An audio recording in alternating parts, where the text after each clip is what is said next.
Okay, guys, so today we will discuss second part of chapter number 3. In the first part, if you guys remember, we discussed two things. We discussed the definition of asymmetric algorithms.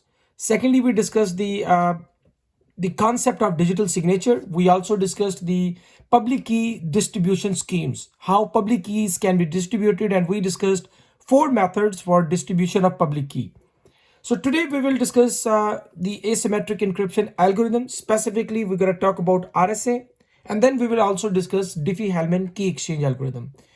Diffie-Hellmand is basically like we will see how two entities they can exchange a public value, and after exchanging the public value, they can actually extract the common secret value. I will discuss that, and then you will have the better idea how Diffie-Hellmand can be used. So let's start with the RSA algorithm. So RSA algorithm is basically one of the most commonly used algorithm on TLS, like on TLS protocol. Most of the web servers, they still use RSA. It is one of the oldest algorithm as well, because this algorithm was designed, or you can say created, back in 1977. It is named after the 3 inventors, Ron, R for Ron, Shamir, and Edelman. These were the 3 scientists who actually introduced, or you can say invented, RSA algorithm. Very secure algorithm, and again, just like the symmetric encryption algorithms, it is also block cipher, and the block size is basically it's 128 bytes. So basically it picks 128 bytes and encrypt the message using the key. So the key size of RSA is it varies from 1024 bits to 4096 bits. So depending upon the size of your computational power and other parameters, we actually pick the key and encrypt the data 128 bytes at a time.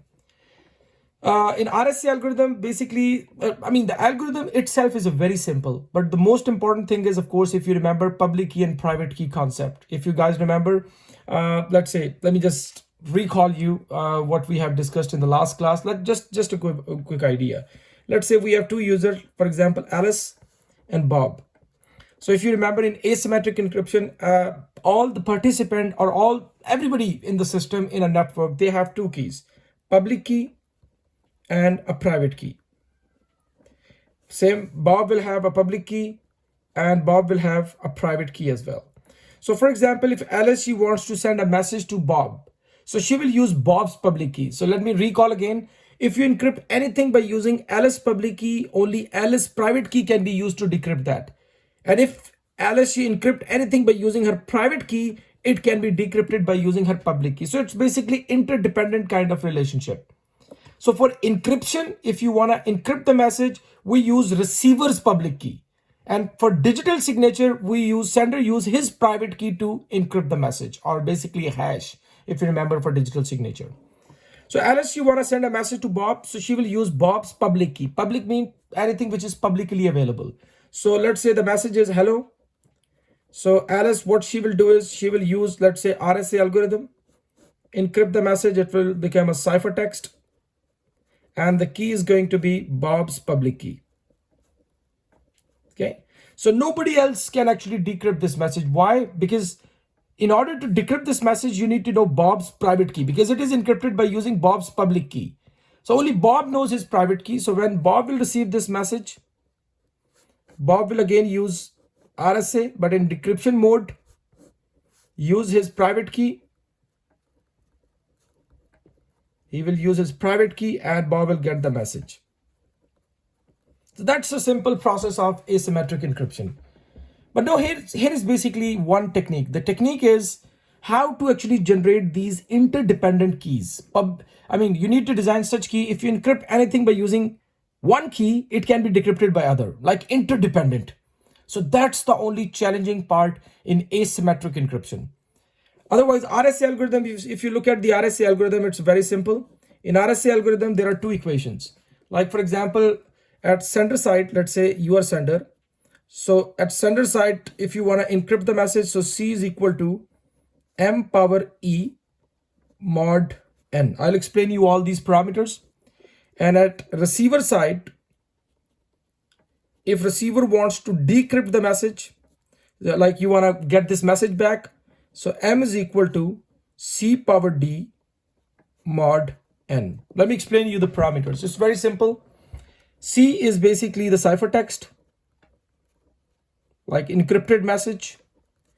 M is the plain text, or you can say message. Let me write down a plain text. E is the encryption key. Encryption key. N is the product of two prime numbers. I will explain you guys with example. And I believe everybody knows that what are the prime numbers. So product of two prime numbers. Anybody know what's the prime number? Let me give you 5 seconds. Just think of it. Prime number.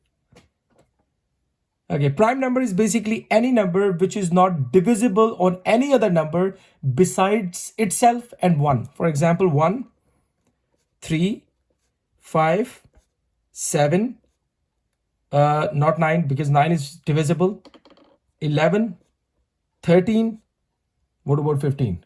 15 is not. 15 is divisible on 5, it should be divisible only on itself and 1.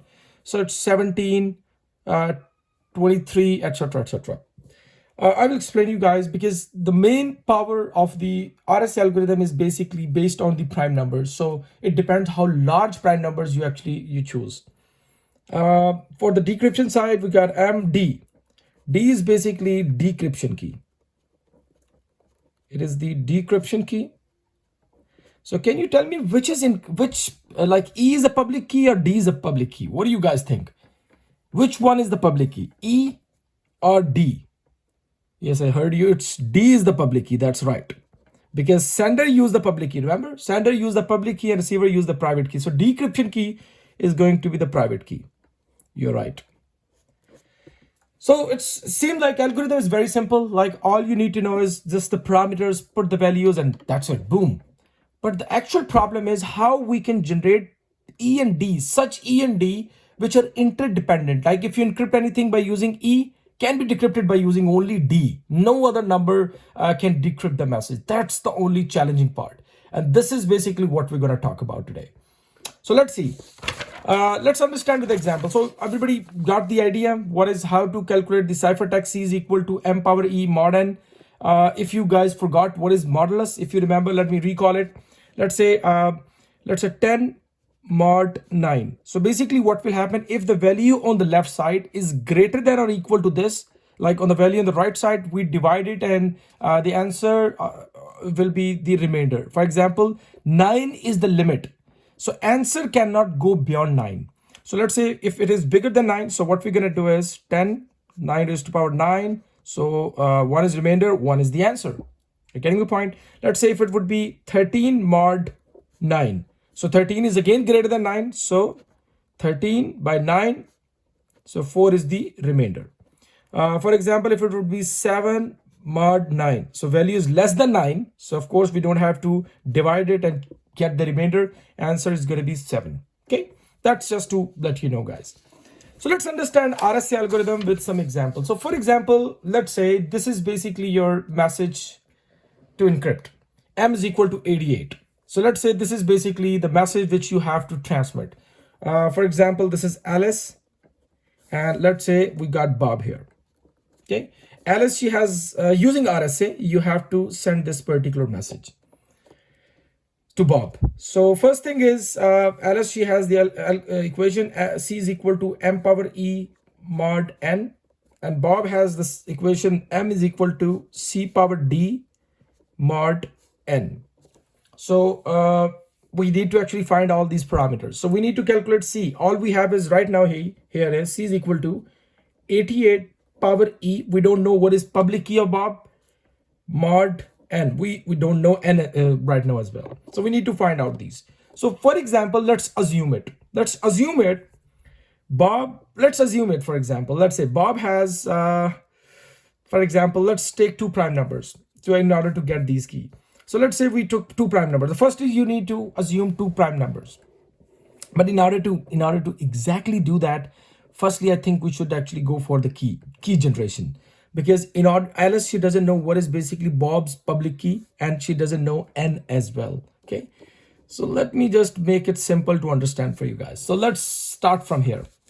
How we can actually get the Bob will generate the E and D. How Bob will generate his encryption key, which is public, and D, which is decryption key, which is a private key.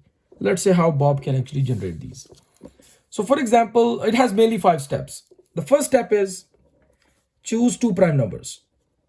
2 prime numbers. So let me just tell you one thing here. Practically, these prime numbers are very large numbers. I'm just going to show you the small values so we can actually understand this algorithm. Like we can understand the values and all the mathematics behind it. Otherwise, typically or practically, we use a very big, large prime numbers. So let's say we have one prime number P and second is Q. For example, P is equal to 11 and Q is equal to, for example, let's take 17. For example, let's take 2 prime number. So we pick randomly 2 prime numbers. Secondly, calculate their product. Calculate product. So product is equal to N equal to P multiply with Q. Okay. So if P multiplied by Q, N equal to multiply by Q 11 multiply with 17. If you multiply it, answer is going to be 187. If you multiply it, you can check it out. I didn't memorize it, but the thing is, I know that. I mean, I actually solved it before explaining you guys. So this is the second step. So what we are doing is, this is the RSA key generation algorithm. Key generation mechanism, you can say mechanism. Okay, this is the key generation mechanism. So we actually firstly we chose 2 prime number, then we calculated their product. The third step is we will calculate their intermediary value. Intermediary value. And what is intermediary value? It is equal to R, and R equal to P minus 1 into Q minus 1. So that's basically another step. R equal to, now if you see, P is 11 minus 1, 17 minus 1 is going to be 10 multiplied with 16. So R is equal to 160. So this is the third step. So the fourth step is we need to actually pick a encryption key. So we need to actually choose public value, or you can say encryption key. So you need to pick encryption key, which is E, such that it should be a prime. It should be a prime number, first of all. Secondly, it should be relative prime with R. Relative prime with R, intermediary value. What does it mean? It means whatever the value E you will pick, it should not have any common divisor in fact, or any element or any number which is divisible. Like this should not have any common divisor. So that's basically the relative prime. So first of all, it should be a prime number. After the prime number, it should be a relative prime. Typically, E is a very large number, public value, because it's a public value. So always it should be a very huge number. I'm just going to pick a small E equal to, for example, 7. I just actually randomly pick it. I randomly pick this value, E equal to 7. So E equal to 7 here. So I randomly pick this value. And now, for example, let me check whether it's a prime. 7 is a prime number, perfectly okay. Do they have a common divisor? Like they don't have any common number who can divide these. 760, no divided, so it's a relative prime as well. Like 160, of course, it's not divisible on 7 as well. Now the last step is, which is the most important step as well. Last step is we need to satisfy this equation now. So E multiplied with D mod R equal to 1. So that's the equation we need to satisfy in order to get D. So what does it mean? Let's understand, because that's the only critical step. If you see the previous steps are very simple. You just chose 2 prime numbers, no problem. Multiply them, no problem. Calculate R, no problem. Choose E as per your own, which should be a prime number. It should not be 11 and 17. It should be other than 11 and 17. We picked it. Everything seems perfect.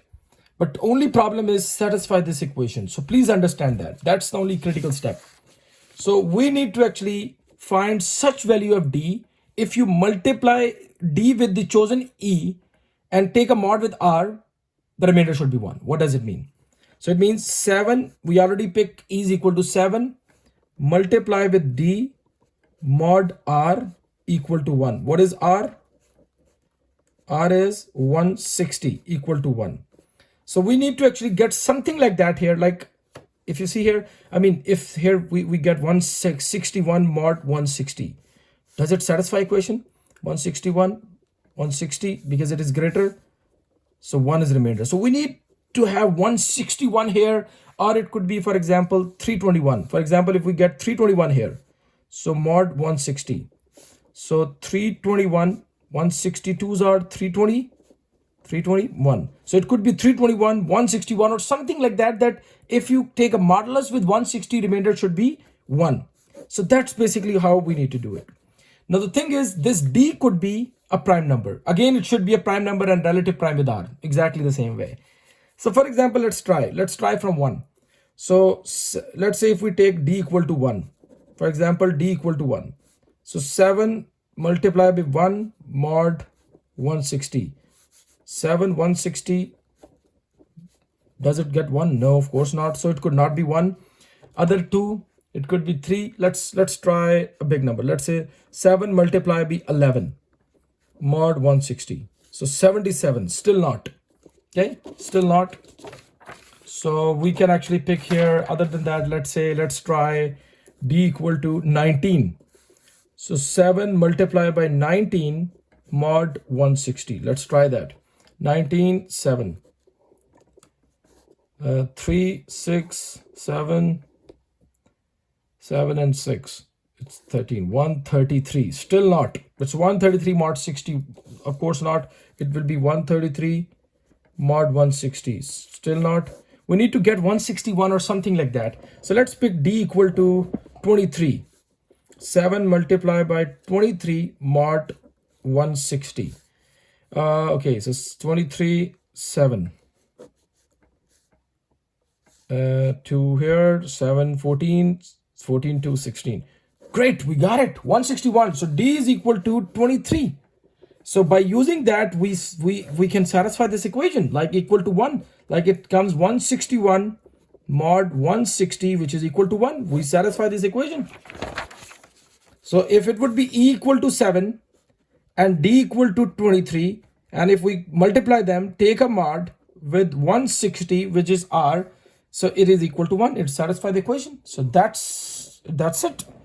Now the problem is, it's a very cumbersome process. Do you see? I started from 1, 2, 3, 7 and all. So people actually use different algorithms in order to find these factors, like Chinese remainder theorem. There are plenty of other theorems as well, which you can use in order to find the factors which can satisfy this equation.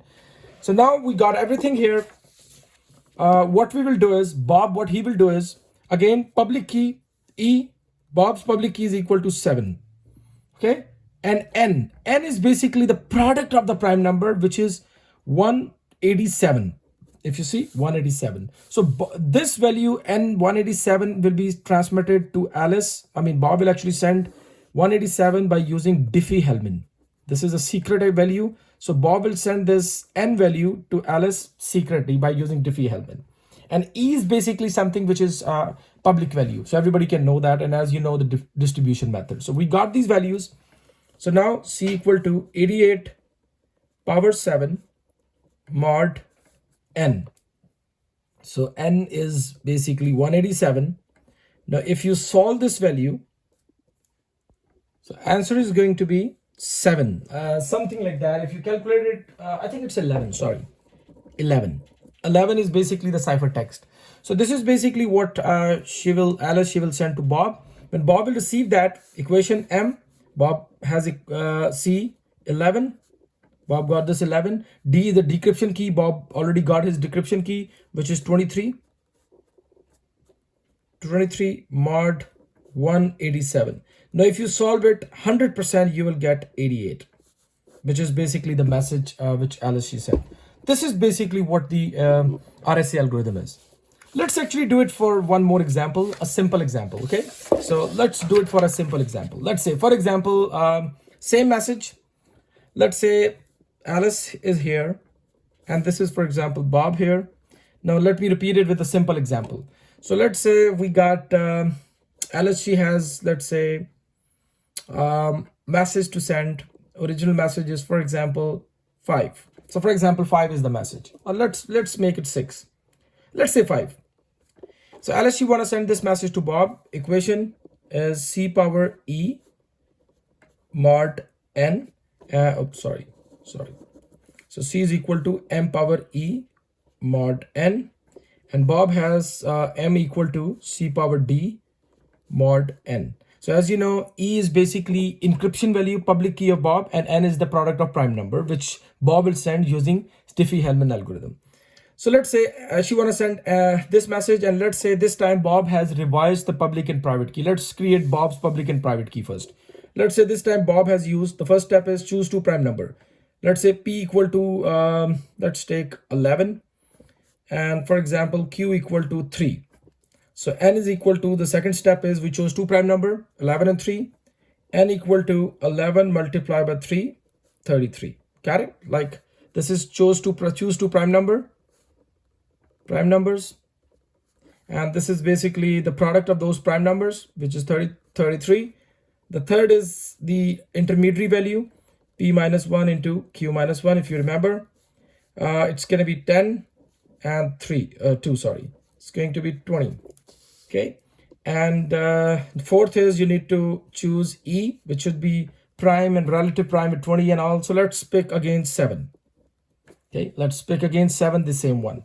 Now fifth step is, the last step is e multiply with d mod r should equal to 1. So e, we already chose that, 7 multiply with d mod r is basically 20 equal to 1. So we need to pick such d that if you multiply with e and take a mod with 20, remainder should be 1. We need to satisfy this equation. So let's start from d equal to, for example, 1.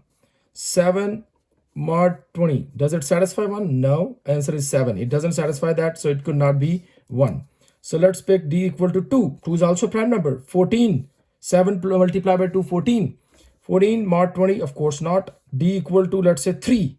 7 multiplied by 3 mod 20 equal to 1. 21 mod 20. Great, we got it. Absolutely right. So d equal to 3. So d equal to 3, because if you put d here, like 3 here, it turns into 21 mod 20 equal to 1. Satisfy the equation. Perfect. You just have to find factors which satisfy equation.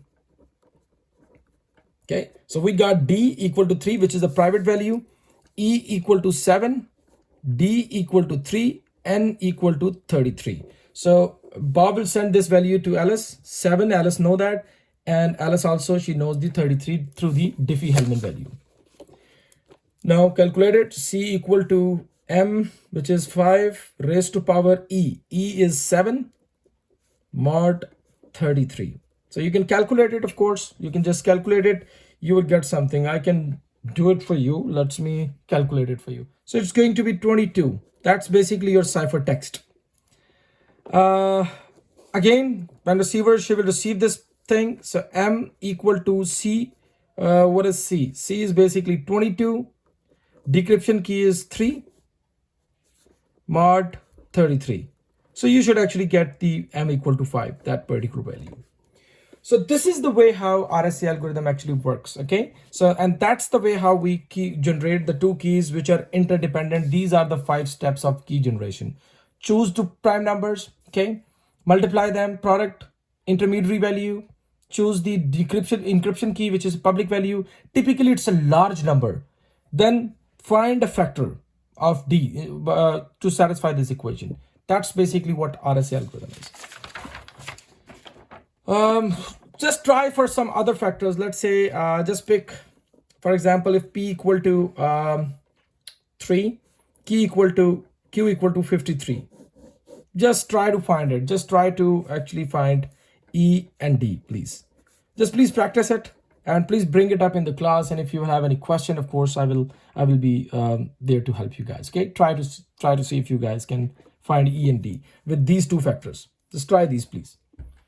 So for Diffie-Hellmand algorithm, as we all have already discussed, it is basically a secret key exchange algorithm.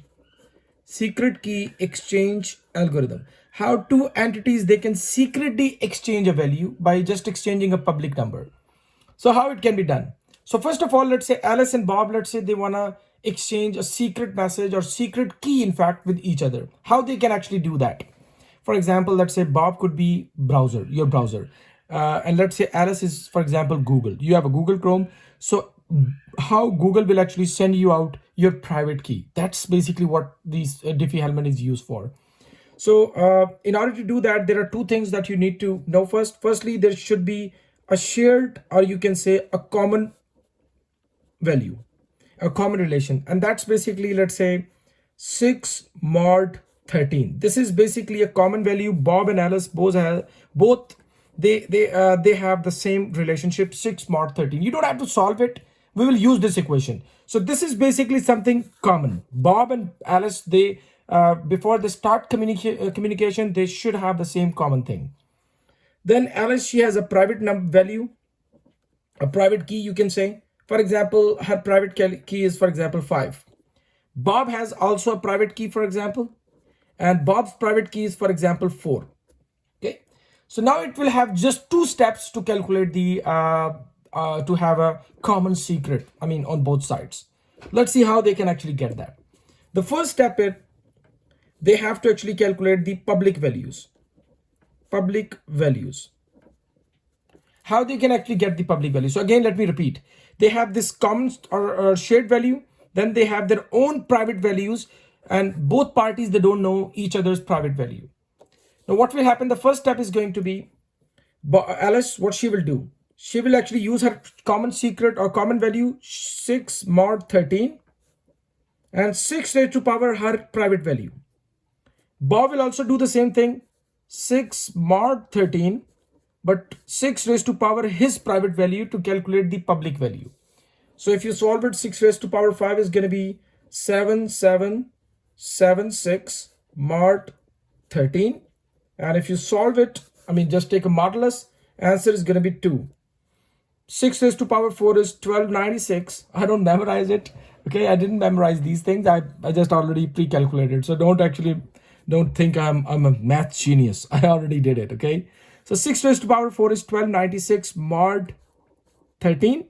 And when you solve it, it's going to be 9. So these are the public values. So now we will do crisscrossing. Bob will send his public value to Alice. Alice, she will send her public value to Bob, which is 2. Okay. Now what will happen? This is the second step to calculate the secret.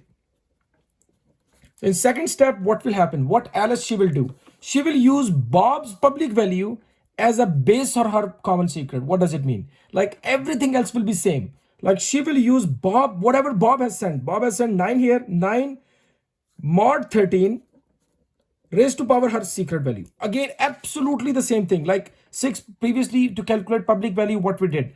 Same relationship, the common 6 mod 13, but raised to power her private value. Now we just have changed the base 6 with the value sent by Bob. Bob will actually do the same thing. Base 6 will replace with 2 value sent by Alice, raised to power his secret 4 mod 13. Now let's see the magic.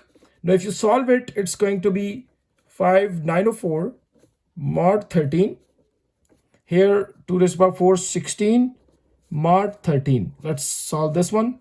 16 is greater than 13, so 16 13, remainder is 3, answer is 3. If you solve it, you should definitely get 3, and this is the common secret, or secret has been exchanged. This is the Diffie-Hellmand algorithm. So very simple, just 2 steps. You can see here at the end of the second step, both parties, they have the same secret. Okay, that's the way how common value is basically exchanged. This is called Diffie-Hellmand secret key exchange algorithm. Very simple. What are the prerequisite? Prerequisite is both parties, they should have a shared relationship. Then they can have their own private value. Firstly, they will calculate the public value. How public value will be calculated? Shared value, I mean the secret, raised to power the private value. Both parties will put their private value as a raised to power to the relationship. Solve it to get the public values, crisscross, exchange them, and then use the public value as a base and raise to power again the secret mod 13 or whatever value is, and now you should have the same value. This is the Diffie-Hellmand key exchange algorithm. So that's it about chapter number 3. If you guys will have any questions, any issues, please discuss and bring it up in the class. Thank you.